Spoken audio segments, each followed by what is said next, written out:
से आपको बड़ी खबर बता दें, जहां दिल दहला देने वाला एक सड़क हादसा पेश हुआ है। सड़क हादसे का लाइव फुटेज भी सामने आ गया। टोटो की चपेट में आकर एक किशोर की मौत हो गई है। बताया जा रहा है कि किशोर के ऊपर टोटो पलट कर गिर गया। लहरी थाना इलाके के सोहन कुआं की घटना है और आपको बता दें कि सोहन कुआं का रहने वाला किशोर हर्ष कुमार सड़क पार कर रहा था। ये तस्वीरें आपके टीवी स्क्रीन पर आपको दिखा रहे हैं और ये देखिए, ये टोटो की तस्वीर है। ये टोटो जो कि ओवरलोडेड था और इसके साथ आप देख सकते हैं कि जैसे ये टोटो यहाँ पर आए और यहाँ पर क्रॉस करता हुआ ये बच्चा है जो सीधे इस टोटो की चपेट में आ जाता है और जो टोटो है वो उस बच्चे पर उलट कर गिर जाता है। ये दिल दहला देने वाली तस्वीर सामने आई है। इस सीसीटीवी फुटेज में आप साफ तौर पर देख सकते हैं किस तरीके से जो किशोर है वो क्रॉस करने की कोशिश कर रहा होता है और तभी सामने से तेज रफ्तार में आ रही टोटो जो है वो उस पर पलटकर गिर जाती है।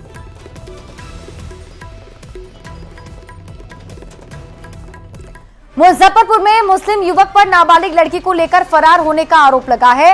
लड़की के परिजनों का आरोप है कि युवक ने लड़की का अपहरण कर लिया।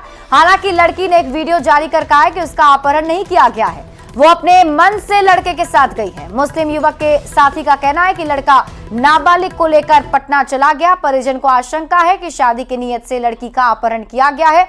ब्रह्मपुरा थाने की पुलिस आवेदन के आधार पर मामले की छानबीन में जुटी हुई है। घटनास्थल और आसपास के लगे सीसीटीवी फुटेज को खंगाला जा रहा है।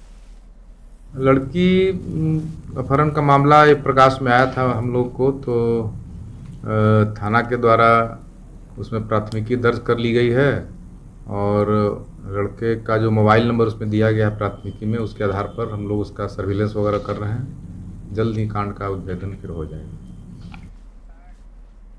खबर आपको बेतिया से बताते हैं, जहां बाघ के गरज से धुमाटाड़ गांव दहल गया है। बताया जा रहा है कि एक झोपड़ी में बाघ ने डेरा जमा लिया है।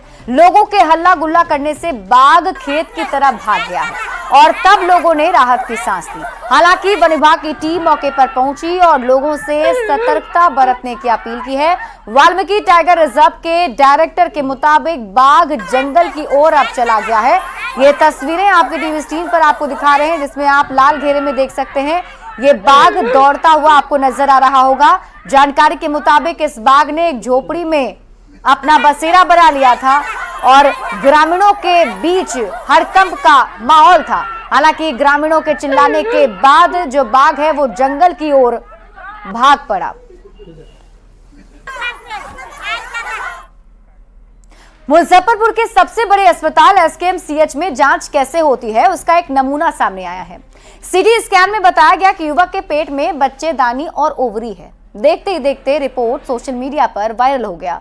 दरअसल शख्स के पेट में सच में ऐसा कुछ नहीं था, बस सीटी स्कैन सेंटर पर बड़ी लापरवाही से पुरुष को महिला की रिपोर्ट थमा दी गई। अब अस्पताल प्रबंधन इस पर सफाई दे रहा है। Civil surgeon doctor Ajay Kumar ने बताया कि मामला संज्ञान में आने के बाद उन्होंने एसकेएमसीएच अधीक्षक डॉक्टर कुमारी विभा से स्पष्टीकरण मांगा है। संज्ञान में आया है, मेरे देखे हैं उसका व्हाट्सएप पे, तो इसके संबंध में हम अब जांच कराएंगे कैसा क्या है। मेल का नाम लिखा हुआ है, रिपोर्ट फीमेल का बना हुआ है, इसमें उद्देश्य ओवरी शब्द का जिक्र किया हुआ है, लेकिन रिपोर्ट में नाम है। अब किस कारण से भूल हुई है इसकी रिपोर्ट मांगी जाएगी। उत्तर बिहार का लाइफलाइन कहे जाने वाला एसकेएमसीएच अक्सर अपनी कारनामों की वजह से चर्चा में बना रहता है और एक ऐसा ही मामला सामने आया है जिसके बाद एक बार फिर से सवाल उठने लगा है।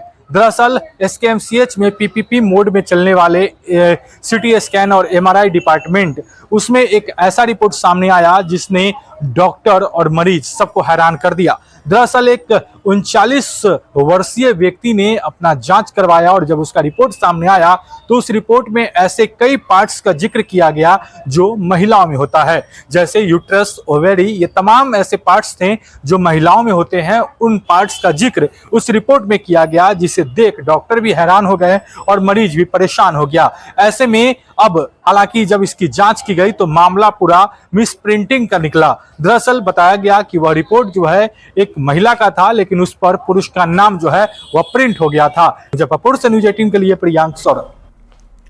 देखिए, बिहार में पुल को लेकर अक्सर राजनीति होती है। कभी गंगा नदी में निर्माणाधीन पुल गिर जाता है तो कभी पुल भ्रष्टाचार की भेंट चढ़ जाता है। लेकिन जब पूर्णिया में पुल को लेकर एक नया मामला सामने आया, नगर निगम के रहमत नगर में कोसी नदी पर जमीन माफियाओं ने 60 फीट लंबा और 10 फीट चौड़ा पुल बना दिया है। स्थानीय लोगों का कहना है कि कुछ जमीन माफियाओं ने नदी के दूसरे छोर पर 28 बीघा जमीन खरीदा है, जो कि लगभग 15 करोड़ रुपए का है। उस जमीन को बेचने के लिए जमीन माफियाओं ने बिना सरकार से या नगर निगम से परमिशन लिए ही नदी पर पुल बना दिया ताकि वो जमीन को बेच सके। हालांकि अभी तक पता नहीं चल सका है कि पुल किसने बनाया है। पड़ता है उधर सिर्फ किसानों का जाना आना रहता है, तो उस जगह पे हम भी ज्यादा नहीं गए थे, लेकिन 15 दिन पहले हमें भी मालूम हुआ कि वहाँ एक पुल बन रहा है। लेकिन पुल बन रहा है, लेकिन वह जैसे मालूम पड़ा कि प्राइवेट जमीन में बन रहा है और समाज अपने हिसाब से बना रहा है। कौन बना रहा है ये पूरी तरह संज्ञान में नहीं है, और यदि ब्रोकर है उसमें तो सर इस पे तो अब ब्रोकर ही बताए, सामने आए कि कौन ऐसा ब्रोकर है जो ये काम कर रहा है। लेकर बिहार में नई नई खबरें आती रहती है। कभी पुल भ्रष्टाचार की भेंट चढ़ जाता है तो कभी ब्रोकर नदी पर पुल बना देते हैं। और आप देख सकते हैं कि ये पूर्णिया का रहमत नगर शमशान घाट है और ये कोसी नदी है, कारी कोसी नदी कहा जाता है, जो कि बनभाग होते हुए निकलते हुए पूर्णिया शहर के बगल से गुजरते हुए ये कटिहार में मिल जाती है, गंगा नदी में मिल जाती है। और आप देख सकते हैं कि यहाँ पे ब्रोकर ने ये पुल बनाया है। लगभग ये 40 से 50 फीट का लंबा और लगभग 8-10 फीट चौड़ा पुल है। ये पुल ब्रोकर ने बनाया है। अब पुल बनाया कौन, हम लोग को सुनने को आया है जो ब्रोकर बनाया। अब बनाया कौन क्या लिया, ब्रोकर का है बनाया है यहाँ। अब सुनने का आया, सुन रहा है कि जमीन ऊपर में जमीन लिया, पुल बनाया जाएगा, आएगा बेचेगा जमीन। पब्लिक पिटिशन पड़ा है जिला में, जिसके वजह से ये बताया गया कि ये पुल अवैध रूप से निर्माण किया गया है। किन लोगों के द्वारा किया गया? अभी आवेदन देखने के बाद ही पता चला कि इनके द्वारा कंप्लेन किया गया। हम लोग को तो आदेश निकला कि बड़ी पदाधिकारी कि अवैध रूप से निर्माण किया गया पुल को। सूचना हम देंगे बड़ी पदाधिकारी, जैसा निर्णय होगा वैसा हम करेंगे। ब्रोकर के द्वारा बन रहा है, ये सरकारी स्तर से नहीं बनाया गया। और यहाँ के लोगों का कहना है कि ये पुल, एक तो ब्रोकर अपना वो जो जमीन 28 बीघा जमीन पीछे लिए हुए है, उस जमीन को बेचने के लिए ये पुल बनाया है जो अरबों रुपये का जमीन है और ये बीच नदी में बनाया गया है और इस पुल का कोई औचित्य साबित नहीं हो रहा है। ऐसे में सवाल उठता है कि क्या जिला प्रशासन चैन की नींद सोई है? क्या जिला प्रशासन का कोई इस पर ध्यान नहीं है? कुमार प्रवीण, न्यूज़ 18 पूर्णिया। खबर आपको राजधानी पटना से बताते हैं, जहां पुलिस ने पत्रकार के साथ मारपीट मामले में 5 आरोपियों को गिरफ्तार कर लिया है। घटना गांधी मैदान थाना क्षेत्र के मगध महिला कॉलेज की है। 26 मार्च को मगध महिला कॉलेज में पटना विश्वविद्यालय छात्र संघ चुनाव प्रचार के दौरान प्रतिद्वंदी गुटों में मारपीट हो गई। एक निजी चैनल के पत्रकार इसको कवर कर रहे थे और तभी असामाजिक तत्वों ने पत्रकार पर ही हमला बोल दिया और बर्बरता से उनकी पिटाई कर दी। पुलिस ने इस मामले में कार्रवाई करते हुए 5 आरोपियों को गिरफ्तार कर लिया है।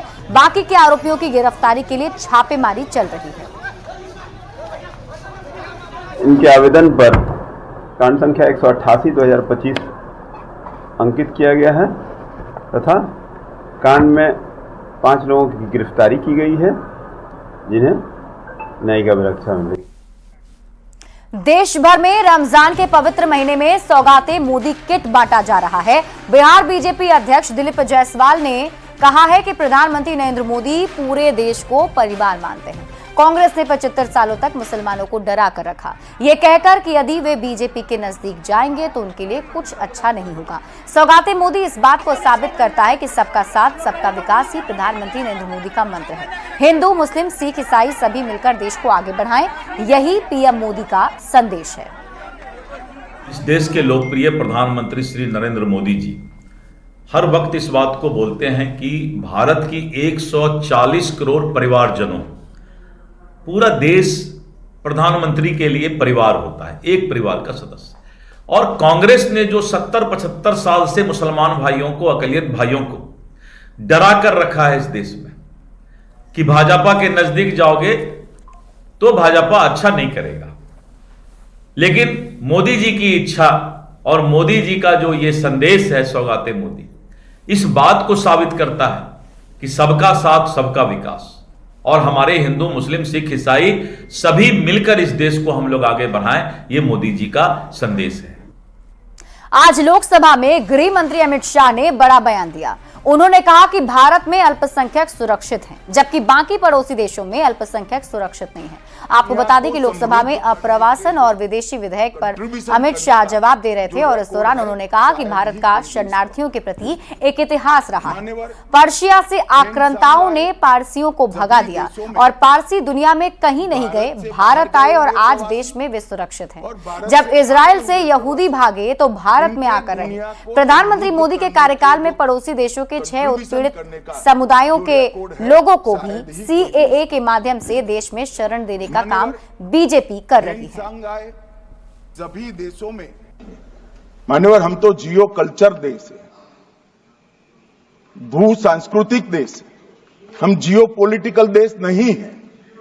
हमारी सीमाएं हमारी संस्कृति ने बनाई है और कई देशों तक इसको विस्तृत करने का काम हमारे पुरखों ने किया है।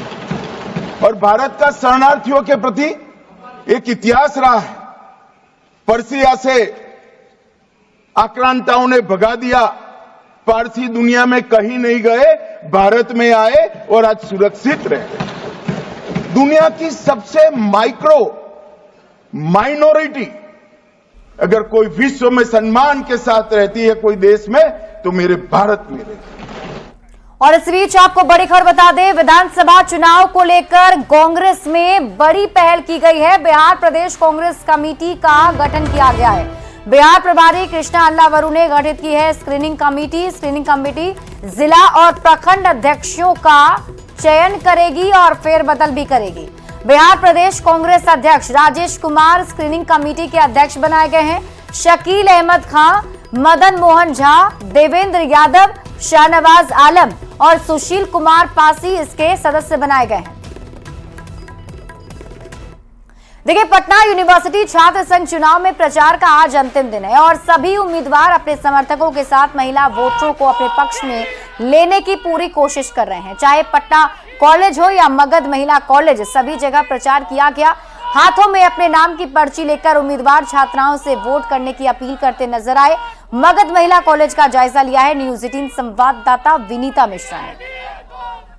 छात्र संघ चुनाव में प्रचार प्रसार का शोर अब थमने वाला है और उससे पहले यहाँ देख सकते हैं हमने अपने कैंडिडेट के लिए जो मेहनत करने का जो सिलसिला है वो लगातार जारी है। उपाध्यक्ष पद के लिए यहाँ प्रचार प्रसार का दौर चल रहा है। लगातार प्रचार हो रहा है। किसको समर्थन जा रहा है अभी? हमारा समर्थन स्टूडेंट का जो है वाइस प्रेसिडेंट के लिए धीरज कुमार को जा रहा है, जो कि पॉलिटिकल साइंस के रिसर्च स्कॉलर हैं दरभंगा। उसमें अभी वहाँ से PhD कर रहे हैं, क्लासेस भी वहीं लेते हैं। जी, सभी जगह मतलब जहाँ भी कॉलेज में जाओ बड़ा प्रचार हो रहा है आपका। क्या कुछ वादे किए हैं आपने? जैसे कि मैम हम research scholar department of political science से और पिछले बार हम कॉलेज काउंसलर भी रहे थे। तो पिछले बार हम छात्र जदयू से चुनाव लड़े थे और छात्र जदयू से चुनाव जीते थे। तो हमने पिछले बार 2-3 काम किया था। एक मैंने G+6 600 बेड का गर्ल्स हॉस्टल मांगा था मुख्यमंत्री से, जो बन रहा है। और दूसरा मैम PG का अपना बिल्डिंग साइंस कॉलेज के लिए। जी मैम, हम काम किए हैं, इसीलिए हम वोट मांगने और बच्चों के बीच में आए हैं। शायद यही वजह है कि समर्थन भी धीरज के साथ दिख रहा है। किसी भी कॉलेज में जाइए, इनके लिए लोग वोट मांग रहे हैं, प्रचार कर रहे हैं, क्योंकि पिछले चुनाव में जो इन्होंने वादे किए थे उसे निभाया है। और यही वजह है कि इस बार भी ये अपने पक्ष में वोट की उम्मीद कर रहे हैं। विनीता मिश्रा, न्यूज़ 18 पटना।